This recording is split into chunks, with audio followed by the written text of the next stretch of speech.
This channel does not promote any violent, harmful, or illegal activities. All content provided by this channel is meant for an educational purpose only.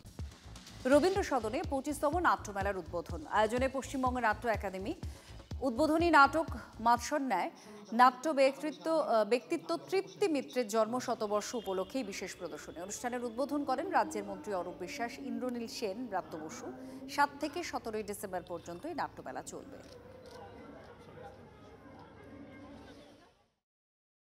থিয়েটারে এটা একটা মরশুম এবং theatre যেভাবে থিয়েটারকে celebration জানানো হচ্ছে এই নাট্যমেলার মধ্যে দিয়ে আমি মাননীয় মুখ্যমন্ত্রীকে আমি কৃতজ্ঞতা জানাবো যে এই প্রায় 163টা দল এই নাট্যমেলায় অংশগ্রহণ করছে, বিনোদিনীতে আরও 50টা দল এবং প্রায় 1.5 কোটি টাকা এবং ওখানে প্রায় 2 কোটি টাকা এই থিয়েটারের পেছনে এই 2 মাসে খরচা হচ্ছে।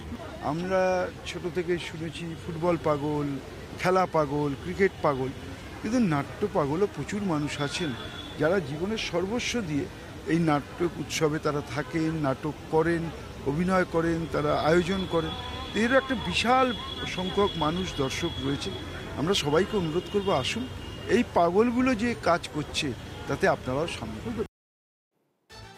অত্যাধুনিক যন্ত্রাংশ সহ চিকিৎসা বিজ্ঞানের আধুনিকীকরণ নিয়ে বিশেষ আলোচনা সামারিকান ক্লিনিকের কলকাতার এক অভিজাত হোটেলে আলোচনা সভায় উপস্থিত হন দেশ বিদেশের বিখ্যাত চিকিৎসকরা। প্রদীপ জ্বালিয়ে 2য় বর্ষের এই অনুষ্ঠানের সূচনা করেন সাংসদ ঈশা খান চৌধুরী, সঙ্গীত শিল্পী সৌমিত্র রায় প্রমুখ। ইউরোলজি বিভাগের নানা চিকিৎসা নিয়ে বিশেষ বক্তৃতা করেন চিকিৎসকরা। লাইফ টাইম অ্যাচিভমেন্ট পুরস্কার পেলেন ডাক্তার বিভাস রঞ্জন কুণ্ডু।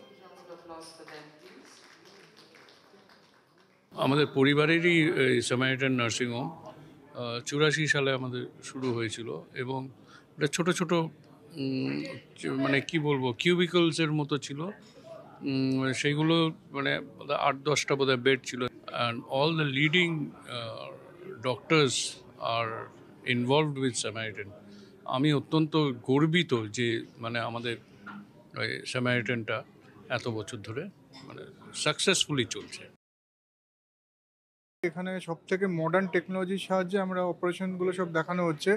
একদম লেটেস্ট টেকনোলজি যা যা এসছে তাতে যারা ডাক্তার এসছেন তারা যাতে যারা অ্যাকোয়েন্টেড অতটা নন তারা যাতে এসে আরও বেশি করে এগুলো দেখতে পারেন, শিখতে পারেন সেখান থেকে, বা জানার আগ্রহটা হয় সেখান থেকে পরেও তারা আরও ট্রেন্ড হতে পারবেন। সেই কারণেই এই কনফারেন্সটা করা হচ্ছে।